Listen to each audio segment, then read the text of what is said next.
Bharat Pak border पे आधी रात को ये सब कुछ देखकर सभी हैरान रह गए। दुश्मन ताक लगाए बैठा है, हर पल घुसपैठ की फिराक में। ऐसे में सरहदों की निगहबानी में जुटे जवानों के सिर पर हर वक्त मौत मंडराती रहती है। पता नहीं कब कौन सी गोली पर किसका नाम लिखा हो।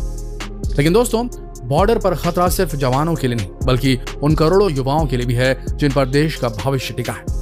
यह खतरा कुछ और नहीं बल्कि वो नशीला जहर है जो हमारे यूथ को पंगु बना रहा है। यूं तो बॉर्डर पार से नशे की खेप को स्मगल कर भारत पहुंचाने का यह सिलसिला दशकों से बदस्तूर जारी है, लेकिन बीते कुछ सालों में बॉर्डर पर फर्स्ट लाइन ऑफ डिफेंस यानी कि बीएसएफ ने जिस तरह से सख्ती बढ़ाई है, उससे इन तस्करों का जीना हराम हो गया है। हालांकि अब तस्करों ने इसका भी तोड़ ढूंढ निकाला है। भारत में ड्रग्स की खेप पहुंचाने के लिए तस्कर महज कपड़े का एक टुकड़ा या प्लास्टिक का एक पाइप हथियार बना लेते हैं। आखिर कैसे कपड़े की मदद से हो रही है भारत पाक सीमा पर ड्रग्स की स्मगलिंग? कैसे एक प्लास्टिक पाइप के जरिए भारत तक पहुंच रहा है नशे का सामान? जानने के लिए इस वीडियो को अंत तक जरूर देखिए। यकीन मानिए आप भी हैरान रह जाएंगे।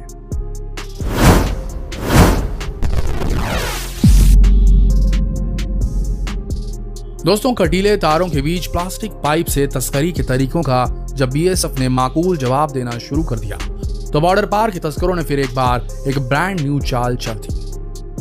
अब पलक झपकते ही नशे का जहर भारत की सरजमी पर पहुंचा दिया जाता है, वो भी कपड़े के एक टुकड़े की मदद से। ये कपड़ा या तो किसी शर्ट की स्लीव होती है या फिर कोई लेडीज गारमेंट। क्यों चौंक गए ये जानकर? चलिए बताते हैं कि सीमा पार के तस्करों ने अब तस्करी का ये कौन सा तरीका इजाद कर लिया है।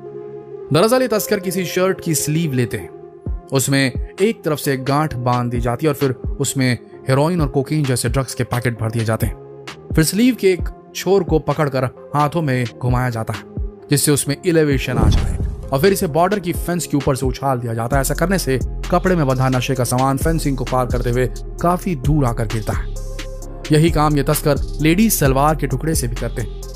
फिर रात के वक्त इस तरह के ड्रग पैडलर्स अंधेरे का फायदा उठाकर इन कपड़ों को उठा ले जाते हैं और इस तरह नशे का ये जहर भारत में दाखिल हो जाता है और फिर अलग अलग हाथों से होता हुआ हमारे नौजवानों के शरीर में उतर जाता है। सीमा पार से ड्रग तस्करी के इस गोरख धंधे को खासतौर से पंजाब में अंजाम दिया जाता है। ड्रग तस्करों की इस तकनीक का खुलासा तब हुआ जब अमृतसर के भैरवापाल पोस्ट पर बीएसएफ जवानों ने 2 पाकिस्तानी तस्करों को मार गिराया। उन 2 तस्करों ने भी गेहूं के खेत में छिपकर बिल्कुल इसी अंदाज में भारत में ड्रग फेंकने की नापाक कोशिश की थी। ये ड्रग भी सलवार में बंधी थी, लेकिन इस बात की खुफिया जानकारी बीएसएफ जवानों को पहले ही मिल चुकी थी।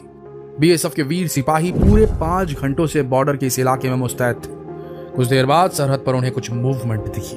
तस्करों ने जैसे ही सलवार में बंधा ड्रग्स हमारे इलाके की तरफ उछाला, मुस्तैद बीएसएफ जवानों की राइफल से निकली गोलियों ने उनका सीना छलनी कर दिया और दोनों तस्कर मौके पर ही ढेर हो गए। दोस्तों, पंजाब बॉर्डर पर ड्रग तस्करी का यह खेल सालों पुराना है। हाँ, इस बार तस्करी का अंदाज जरूर निराला था। हर साल पंजाब बॉर्डर से सैकड़ों किलो ड्रग्स पकड़ी जाती है और हर बार सीमा पार के तस्कर कोई नया तरीका ढूंढ लाते हैं ताकि नशे के जहर को भारत में पहुंचाया जा सके। दरअसल बॉर्डर पर मौजूद कटीले तारों की फेंसिंग दोनों देशों को एक दूसरे से अलग करती है, जिसके आर पार जाना इंसानों के लिए भी आसान नहीं है, लेकिन इन्हीं तारों के जरिए करोड़ों के ड्रग्स की स्मगलिंग की जाती है। इंडो पाक बॉर्डर पर सैकड़ों किलोमीटर तक ऐसे ही कटीले तारों की फेंसिंग की गई है। इन तारों में 440 वोल्ट का खतरनाक करंट दौड़ता रहता है। इन सब के ऊपर यहाँ 24 घंटे बीएसएफ के जवान मुस्तैदी से पेट्रोलिंग करते रहते हैं।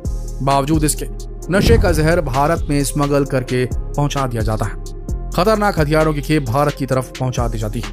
कैसे सुरक्षा के इतने पुख्ता बंदोबस्त होने के बाद भी पाकिस्तान अपनी नापाक साजिशों को अंजाम दे पाता है? तो इसका जवाब है करीब 10 फीट लंबी पीवीसी की मामूली पाइप, जिसका एक सिरा पाकिस्तान में खुलता है और दूसरा हिंदुस्तान में। दरअसल फेंसिंग के बिल्कुल करीब पहुंच जाने पर यह तस्कर पाइप में ड्रग्स के पैकेट्स डाल देते हैं और फिर पाइप को करीब 8 फीट चौड़ी फेंसिंग के आर पार पहुंचा दिया जाता है। ड्रग्स के पैकेट आपस में इस तरह से बंधे होते हैं कि अगर दूसरी तरफ मौजूद हैंडलर एक पैकेट भी खींचता है तो सारे पैकेट्स बाहर निकल जाते हैं और इस तरह चलता है बॉर्डर पर ड्रग तस्करी का ये काला खेल। कुछ वक्त पहले अमृतसर के खेमकरण सेक्टर में भी ड्रग तस्करी का ऐसा ही खेल चल रहा था। स्मगलर्स अंधेरे का फायदा उठाकर बॉर्डर पर लगे फेंसिंग के काफी करीब तक पहुंच गए थे, लेकिन इन्हें इस बात का जरा भी इल्म नहीं था कि इन पर बीएसएफ जवानों की पैनी नजर पड़ चुकी है। पहले तो इन तस्करों ने फेंसिंग के जरिए एक पाइप को भारत की तरफ दाखिल कर दिया, फिर उस पाइप के जरिए सफेद जहर यानी कि हीरोइन की सप्लाई की जाने लगी। भारतीय सीमा में इनके 2 हैंडलर्स पहले से मौजूद थे जो सफेद जहर को देश के दूसरे हिस्सों तक पहुंचाने वाले थे, लेकिन उससे पहले इनकी कोशिश थी कि जो हेरोइन पाइप के रास्ते पाकिस्तान से भेजी जा रही है उसे ले लिया जाए। लेकिन बीएसएफ के होते हुए यह काम इतना आसान भी नहीं था। बीएसएफ जवानों ने इन स्मगलर्स को चेतावनी दी कि वो रुक जाएं, लेकिन वो नहीं माने और फिर पहली बार कैमरे में कैद हो गया बॉर्डर पर स्मगलर्स का एनकाउंटर, क्योंकि थर्मल इमेजिंग टेक्नोलॉजी की मदद से रात के गुप्त अंधेरे में भी ये स्मगलर्स बीएसएफ जवानों की पैनी नजर से नहीं बच पाए और फिर इनके लिए यमदूत बन चुके बीएसएफ जवानों की फायरिंग दोनों तरफ के 2-2 तस्करों को ढेर कर गई।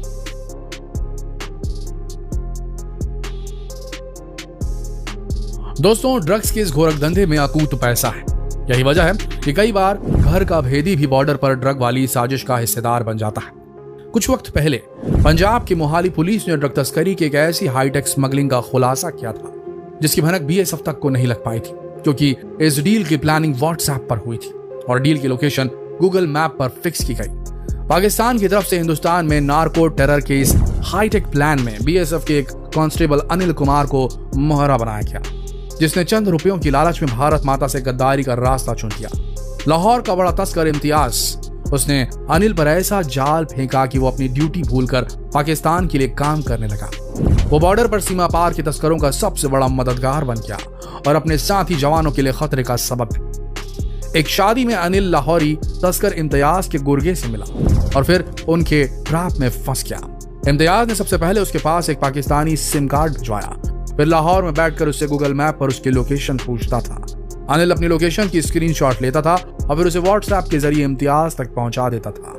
एक बार लोकेशन फाइल हो जाती तो फिर शुरू होता था पाकिस्तानी रेंजर्स का खेल। अनिल की तैनाती जिस पोस्ट पर होती थी, इसके सामने वाली पाकिस्तानी पोस्ट से रेंजर्स हट जाते थे और उनकी जगह ड्रग तस्कर पहुंच जाते थे और फिर अनिल की निगरानी में ही ड्रग्स के कार्टन बॉर्डर के इस पार पहुंचा दिए जाते थे।